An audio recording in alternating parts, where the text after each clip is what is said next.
Vaping आज के time का नया स्टाइल स्टेटमेंट कूल लगता है, स्मूथ होता है और हर दूसरे लड़का या लड़की शायद इसके फ़ैन है। बट इसके पीछे जो ट्रूथ है वो उतना ही डार्क है जितना सिगरेट के पीछे था, ये शायद उससे भी ज़्यादा। तो चलो आज करते हैं बात उस डिस्टर्बिंग सच की जो छुपा है वेपिंग के स्मोक क्लाउड्स के पीछे। वेपिंग स्टार्ट हुआ था एक अच्छा आइडिया बन के, अल्टरनेटिव टू स्मोकिंग। डॉक्टर्स ने डॉक्टर्स ने नहीं, कंपनीज ने प्रमोट किया था, no star no smoke only vapour. But सच क्या था, वेप के अंदर जो लिक्विड होता है उसे कहते हैं ई लिक्विड या ई जूस। ये फ्लेवर्स, निकोटिन और कुछ केमिकल्स का मिक्सचर होता है। जब उसे हीट किया जाता है तो बनता है वेपर जो तू इनहेल करता है। साउंड सिंपल बट यहाँ से शुरू होती है स्टोरी के अंदर कितनी डार्कनेस है। वो कहते हैं सिगरेट हार्मफुल है लेकिन वेप सेफ है, लेकिन सच तो ये है कि वेप भी लंग्स को डैमेज करता है। हर पफ के साथ तो अंदर अंदर डाल रहा है निकोटीन, फॉर्मल्डिहाइड, एक्सेंटल्डिहाइड और कई और केमिकल जिनमें से कुछ कैंसर कॉजिंग हैं। ऐसे केमिकल्स जो बॉडी में जाके स्लो पॉइजन की तरह काम करते हैं। हर फॉक एक साइलेंट किलर की तरह होता है। शुरू में कुछ फील नहीं होता लेकिन धीरे धीरे लंग्स कमज़ोर होते हैं, ब्रीथिंग में दिक्कत होती है, चेस्ट पेन और लॉन्ग टर्म अस्थमा जैसे सिम्टम्स डेवलप होते हैं। वही चीज़ जो सिगरेट में होती है वही चीज़ वेप में भी होती है, और ये निकोटिन ब्रेन को हाईजैक कर लेता है। एक स्टोरी के मुताबिक वेप करने वाले लोग ज़्यादा जल्दी एडिक्ट हो जाते हैं कि लिक्विड में निकोटिन की क्वांटिटी ज़्यादा होती है, और फ्लेवर्स उस यूज़ और फ्लेवर उसे और टेम्पटिंग बना देते हैं। मिथ टू वेप इज़ एडिक्शन, ये रियल है नहीं होती भाई। निकोटिन वो चीज़ है जो सिगरेट में होती है वही वेप में भी होती है, और ये निकोटिन तुम्हारा ब्रेन डोपामाइन रिलीज करता है जब तू वेप करता है, और धीरे धीरे वो डोपामाइन के लिए डेस्परेट हो जाता है। तो सोचता है बस थोड़ा स्ट्रेस है, एक पफ ले लेता हूँ, और धीरे धीरे वो पफ तेरा डेली हैबिट बन जाता है। एक साइकिल जिसमें से निकलना मुश्किल होता है। टीनेजर्स एंड वैक कल्चर, सबसे डिस्टर्बिंग पार्ट ये है कि वेपिंग का टारगेट बन गए हैं teenagers. Colourful devices, candy colour like flavours, bubble gum, mango cola. क्या तू समझता है कि ये 14 ईयर ओल्ड स्मोकर्स के लिए बनाया है? ये पूरा मार्केटिंग है, ये पूरा मार्केटिंग का जादू है यंग जनरेशन को करने के लिए।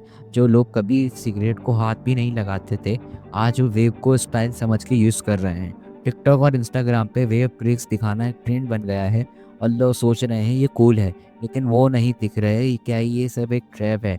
वेब और ब्रेन डेवलपमेंट और सबसे डेंजरस होता है यंग ब्रेन्स के लिए।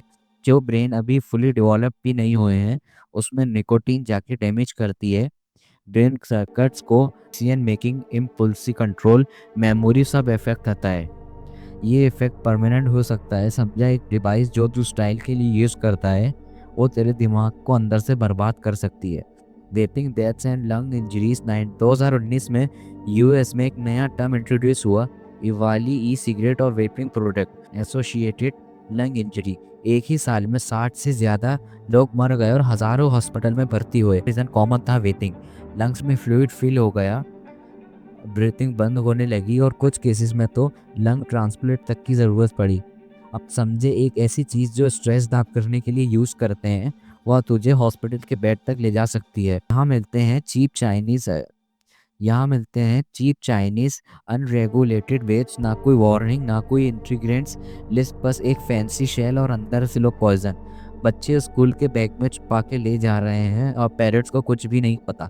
ये एक साइलेंट एपिडेमिक बन चुका है। वेट विथड्रॉल रियल स्ट्रगल, जब तू वेट छोड़ता है तो बॉडी रिएक्ट करती है, हेडेक, इरिटेबिलिटी, एंजाइटी, नौसी। कई लोग डिप्रेशन में चले जाते हैं क्योंकि ब्रेन अब डोपामाइन नहीं ले रहा, तो लो फील करता है, एंग्री, हेल्पलेस, और फिर से उस पब तक वापस चला जाता है। ये एडिक्शन का लूप है, और इस लूप से निकलना आसान नहीं होता। कॉर्पोरेट मैनिपुलेशन, टोबैको कंपनीज ने स्मोकिंग को बेच के बिलियन डॉलर्स कमाया, वही कंपनीज वेट्स बना रही हैं। क्यों? क्योंकि उन यूथ उनका नया टारगेट है। अब वो लोग तुझसे कंसर्न नहीं करते, सिर्फ तेरा पैसा चाहिए, और अगर उसके बदले तुझे कैंसर मिले तो उनके लिए कोई फ़र्क नहीं पड़ता। ये एक बिजनेस मॉडल है जिसका फ्यूल है तेरी health. What shawl you do? तो वेप करता है, यस, या तो तू वेप करता है या तो सोच रहा है कि ट्राई करने का, तो सोच एक ऐसी चीज़ जिसका लॉन्ग टर्म इफेक्ट प्रूवन नहीं है, जिसे तू लंग्स में डाल रहा है सिर्फ एक स्टाइल बनाने के लिए। आज तू आज तू यंग है, लंग्स स्ट्रांग है, लेकिन 5-10 साल बाद जब ब्रीथिंग तकलीफ दे तब ये कूल वाला डिसीजन रेगुलेट बन जाएगा। तेरे पास अजीब ही चॉइस है, या तो क्राउड फॉलो कर और स्लो पॉइजन चीज कर, या फिर तू अपनी सोच को अपग्रेड कर और चूज कर एक हेल्दी लाइफ। क्योंकि स्टाइल वो होता है जो तुझे जिंदा रखे, ना कि वो जो तुझे अंदर ही अंदर मार रहे हैं।